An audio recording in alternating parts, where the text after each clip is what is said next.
Anil Yadav oo la xiray gelinkii dambe ee Isniintii ayaa loo haystaa inuu dafay silsilad dahab ah oo haweenku ay xirtaan.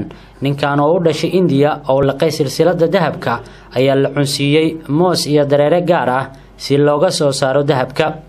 booliiska ayaa ceyrsi ku qabtay ninkan oo silsilada uu dafay lagu qiimeeyay $995. raajo gaar ah oo la saaray jirkiisa ayaa soo bandhigtay in silsilada oo ku istaagtay dhuuntiisa ay haatan gaartay calooshiisa.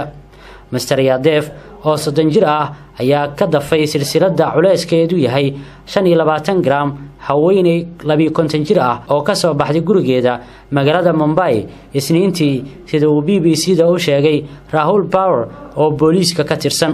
kadib markii ay haweeneydu qeylisay ayay booliis ilaalo ahaa iyo dadweynaha waxa ay ceyrsadeen ninka iyagoo qabtay ayuu yiri Power.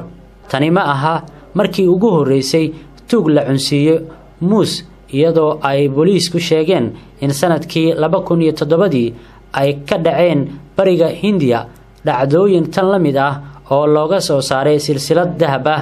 sanadkii tagayna booliiska Mumbai ayaa nin cunsiiyay 36 muus ah si looga soo saaro wax uu xaday.